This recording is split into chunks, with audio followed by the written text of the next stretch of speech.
तो कामनाओं की निवृत्ति में सुख है, कामनाओं की पूर्ति में सुख नहीं है। हम कह रहे थे आपसे, आपके यहाँ 5,000 का मोबाइल है, 10 की इच्छा होगी, 10 का है 20 की इच्छा होगी, 20 का है 50 की इच्छा होगी। आपकी इच्छा ये बढ़ती ही जाएंगी, तो माने पूर्ति में आपके सुख नहीं है कामनाओं का। और यदि आपके पास में 1000 रुपए का कीपैड है पर आपने कहा बस यही बहुत है हमारे यहाँ, तो हमें नहीं चाहिए, तो उसी निवृत्ति में सुख हो जाएगा। तो कामनाओं की पूर्ति में सुख नहीं है, कामना की निवृत्ति में सुख है। तो संत करते क्या है कि कामनाओं की निवृत्ति कर देते हैं। संत वह नहीं होता कि केला उछाला अंगूर बना दिए, अंगूर उछाला आम बना दिया।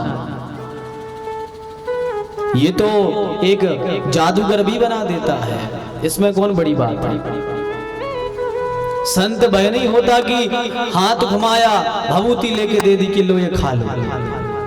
संत वो नहीं होता कि तुम्हारा लॉटरी का नंबर बता दिया, बोले लो ये लॉटरी नंबर लगा दो यही खुल जाएगा।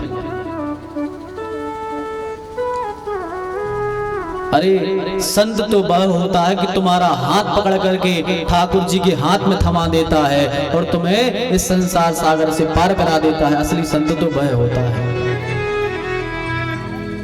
अच्छा, संत में और हम में फर्क क्या है? हम भी मनुष्य हैं और संत भी मनुष्य है। जैसे हम जन्म लेके आते हैं वैसे संत आते हैं। हम में और संत में फर्क क्या है? इसके 2 उदाहरण हैं, आपको बताएं। एक संत जी यात्रा कर रहे थे ट्रेन से।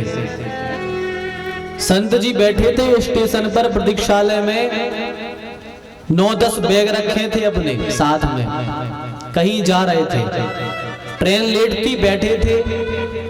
जैसे ट्रेन आई, महात्मा जी ने अपने सारे बैग 9-10 बैग लिए और ले जा करके अपनी बोगी थी जो जहां सीट थी वहां उसके नीचे रख दिए, ऊपर रख दिए, सब जगह रख दिए बैग और आकर के बैठ गए।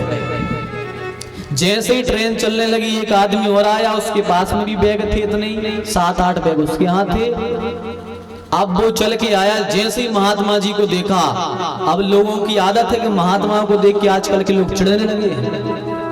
जैसे ही उनने महात्माओं के वस्त्र देखे कि मन में एकदम गुस्सा आई कि देखो कोई काम धाम है नहीं, अकेले कपड़े पहने और बस जे चलते बने। आजकल लोगों को संत महात्मा चिढ़ होने लगे। तो वो व्यक्ति भी ऐसा ही था, थोड़ा पढ़ा लिखा।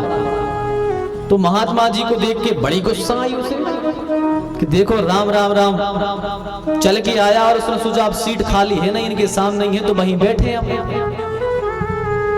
तो सामने बैठ गया और महात्मा जी को खूब सुनाए। 2-4 लोग बैठे थे बगल में, देखो तो ये होते हैं महात्मा, अकेले कपड़े पहन लिए, खाने पीने को मिलता फ्री का और बस चलते राम बनते हैं, कुछ काम धाम करना नहीं, फ्री का खाने मिलता है, ऐसो आराम करते हैं।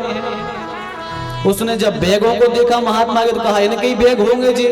महात्मा ने कहा मेरे ही हैं। देखो जे संत हैं, गृहस्थी जोड़े हैं, 9-10 बैग रखे, जी संत हैं। खूब महात्मा जी को बुरा भला करे पर महात्मा जी कुछ ना कहे, शांत बैठे रहे। सामने की सीट पे बैठ दिया, आपने भी 9-10 बैग जमा लिए। अब तो 1-2 स्टेशन निकल गए, खूब मुंह चलाते जाए, काम धाम करना नहीं है, अकेले कपड़े पहन के मांगने लगे और फ्री का खा रहे हैं, कुछ काम धाम नहीं है। हमसे पूछो हम कैसे गृहस्थी चलाते हैं, कैसे कमाते हैं, कैसे पैसा लाते हैं, इनको क्या है, हाथ फैला दिए, कहा खाने दे दो, खाने मिल गया, कुछ नहीं कहा। महात्मा जी ने शांत रहे। 1-2 स्टेशन निकले, महात्मा जी ने उससे बातचीत करके उसको मना लिया। महात्मा जी ने बातचीत करी तो वो मान गया, माने गुस्सा शांत कर दी महात्मा जी ने उसकी। महात्मा जी ने कह दिया अरे कोई संत नहीं है। उसने कहा तो अच्छा, महात्मा जी से बोला कि तुम ये बताओ कि तुम में हम में फर्क क्या है। वो आदमी महात्मा जी से बोला कि ये बताओ हम में तुम में फर्क क्या है। तुम्हारे यहाँ भी 7-8 बैग हैं, हमारे यहाँ भी 7-8 बैग हैं, तुम भी हम जैसे लग रहे, एक से ही हो, केवल कपड़ों का फर्क है, तुम कपड़ा बस पहने हो तो महात्मा से लग रहे। महात्मा जी ने कहा सही बात है भैया, हम में तुम में कोई फर्क नहीं। महात्मा बड़े सरल होते हैं महात्मा। तो महात्मा ने कहा सही कह रहे भैया, हम में तुम में कोई फर्क नहीं, तुम्हारे पास भी 8-10 बैग है, हमारे पास भी है, अकेले कपड़ों का फर्क है और कोई फर्क नहीं है। अब जब महात्मा जी ने उसके फेवर वाली बात की तो कहा हाँ सही कह रहे। महात्मा बोले हम कोई महात्मा नहीं है, हम में तुम में कोई फर्क नहीं। अब तो मान गया महात्मा जी अच्छी अच्छी बातें करे। एक स्टेशन आया, वो तो बातें भूल गया, महात्मा जी थोड़ी भूले। महात्मा जी ने स्टेशन आया, कहा चलो भैया चाय पी आए, आओ चाय पिया। उसने कहा महात्मा जी हमारे बैग रखे हैं। महात्मा ने कहा उतने ही बैग हमारे भी रखे हैं, हम में तुम में फर्क ही कहा है, जितने बैग तुम्हारे पास उतने हमारे पास भी, चलो चाय पी आए भाई। कहा ठीक है चलो। दोनों उतरे स्टेशन पर, चाय की दुकान पर बैठे, सामने खड़ी थी ट्रेन, दोनों जन चाय पीने लगे। इतने में हुआ कि ट्रेन चलने लगी, ट्रेन हो गई चालू। अब ट्रेन निकली, ये खड़ा हुआ, बोले महात्मा जी चलो चलो ट्रेन जा रही है। महात्मा ने बोला कोई बात नहीं, रेलवे स्टेशन है, ये जाएगी दूसरी आएगी, बैठे रहो, ट्रेन का तो जाना आना लगा ही रहता है स्टेशन पर। बोले अरे महात्मा जी उसमें हमारे बैग रखे हैं 8-9। महात्मा ने कहा बैग की क्या, हमारे भी तो रखे हैं वहां बैग, जान दो ट्रेन को। बोला महात्मा जी पागल हो गए, हमारे बैग रखे हैं 8-10। महात्मा बोले हम में तुम में फर्क क्या है, जैसे तुम्हारे बैग ऐसे हमारे बैग, जान दो ट्रेन को। बोले नहीं हम नहीं छोड़ सकते हमारे बैग। उसने लगाए दौड़ा, ट्रेन में चढ़ गया। महात्मा जी पीछे से आए।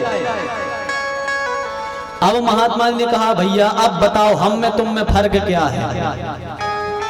बोले महात्मा जी हम समझ गए, आप और हम में फर्क क्या है। बोले क्या है। बोले आप अपनी संपत्ति को एक क्षण में छोड़ सकते हो, आप अपने सामान को, अपने शरीर को एक क्षण में छोड़ सकते हो, पर हम संसारी ऐसे अपने बंधनों में घिसे हैं, ऐसे जकड़े हैं कि हम नहीं छोड़ सकते हैं। महात्माओं में हम में केवल यही फर्क है, वो एक क्षण में अपना सब कुछ छोड़ने को तैयार है। सामान तो ठीक है, वो तो महात्मा बनते क्यों है, क्योंकि वो अपने मरने की तैयारी करते हैं। महात्मा अपने मरने की तैयारी करते हैं, हम नहीं करते। महात्मा तो यही कहते हैं यमराज अब भी आ जाए, हम तत्काल अपना शरीर छोड़ देंगे, पर हम सोचते हैं कि नहीं अभी हम 1 साल और जी लें, हम 10 साल और जी लें। पर महात्मा छोड़ते यदि अभी मृत्यु आ जाए तो हमारे लिए तो और अच्छा, हम ठाकुर जी के धाम चले जाएंगे। तो हम में और महात्मा में केवल इतना फर्क है कि महात्मा एक क्षण में सब कुछ छोड़ सकता है और हम नहीं छोड़ सकते, बस ये है महात्मा और हम में फर्क।